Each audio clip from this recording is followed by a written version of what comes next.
जिस तरीके से वहां दीपू चंद्रदास की हत्या हुई, एक उन्मादी भीड़ उसके कपड़े उतरवा करके घसीट करके बाद में जलाकर मारा। ये कहा जा रहा है कि उसने ब्लेसेफेमी की थी। मैंने कुछ मीडिया में ये रिपोर्ट्स देखी हैं कि उसने ये कहा था कि सब धर्म बराबर होते हैं, सब धर्म एक ही रास्ते पे जाते हैं। इसको ब्लेसेफेमी माना गया, इसको ईश निंदा माना गया। सब धर्म बराबर हैं ये कहना इस्लाम की तौहीन है। ऐसा अगर ये सच है तो ये तो भारत के सेक्युलरिज्म और सर्वधर्म संवाद इसको चुनौती देने वाला है। फिर सब धर्मों को बराबर मानने का आधार नहीं है तो सेक्युलरिज्म कहां रहेगा।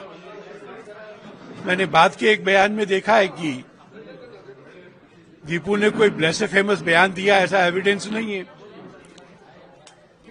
ये लीपापोती है, क्योंकि अगर उसने ब्लेसेफेमस बयान नहीं दिया तो हत्या क्यों हुई। बांग्लादेश को इसका जवाब देना पड़ेगा। जिसकी हत्या हुई उसके पहले हादी की, मोहम्मद यूनुस खुद वहां गए जनाजे में भाषण दिया कि उसके रास्ते पे बांग्लादेश चलेगा, पीढ़ियों तक लड़ेगा। उसने तो अपनी मृत्यु के पहले एक ग्रेटर बांग्लादेश का नक्शा दिखाया जिसमें पूरा उत्तर पूर्व बंगाल का हिस्सा, बिहार का हिस्सा उसने शामिल किया था। क्या मोहम्मद यूनुस इसका समर्थन कर रहे हैं? क्या वो ये कह रहे हैं कि पीढ़ियां लड़ करके और भारत के उन हिस्सों को वो बांग्लादेश में मिलाना चाहते हैं? एक राष्ट्र के अध्यक्ष होने के नाते वो भारत की संप्रभुता को चुनौती दे रहे हैं। इसका यथायथ उत्तर दिया जाना चाहिए। विश्व हिंदू परिषद कल और परसों में सारे देश के हर जिले में विरोध प्रदर्शन करेगी। विश्व में जहां जहां हमारा काम है वहां वहां विरोध प्रदर्शन करेंगे और देश के जनमत को ललकार कर कहेंगे कि खड़े हो जाओ, सेलेक्टिव मत रहो। जब कश्मीर से ब्राह्मण निकाले जाते हैं, बांग्लादेश में हिंदू मारे जाते हैं, तो तुमको मानवाधिकारों का उल्लंघन मालूम नहीं पड़ता है, पर हमास का मालूम पड़ता है। ऐसे लोगों को भी बेनकाब करने का समय है। भारत के पास ताकत है अपनी रक्षा करने की।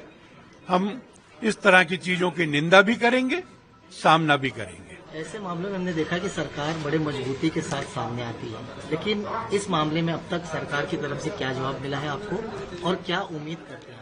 सरकार को अपनी कार्रवाइयों का टाइमिंग तय करना है। हमारे पास में सिक्योरिटी इनपुट्स नहीं है, इंटेलिजेंस इनपुट्स नहीं है, इसलिए इस समय हम सरकार को कोई स्पेसिफिक राय नहीं दे रहे। वो जो कुछ भी करेंगे भारत की जनता उसके पीछे खड़ी होगी। हमने ये देखा है, सबसे अहम सवाल है कि जितने बॉलीवुड स्टार्स होते हैं, जो पब्लिक फिगर होते हैं, ऐसे मामलों में चुप्पी साध लेते हैं। तो ऐसे में लगता है कि उनके जो फॉलोअर्स हैं उनको बढ़ा चढ़ा करके आगे लाने के लिए उन्हें कुछ ना कुछ स्टेप्स उठाना चाहिए। केवल फॉलोअर्स को बढ़ा चढ़ाकर नहीं, ये तो सब भारतीय का कर्तव्य है कि वो भारत के साथ खड़ा रहे। ये सब भारतीयों का कर्तव्य है कि वो हिंदू समाज से धर्म के नाम पर जो उत्पीड़न हो रहा है उसके खिलाफ खड़े हो।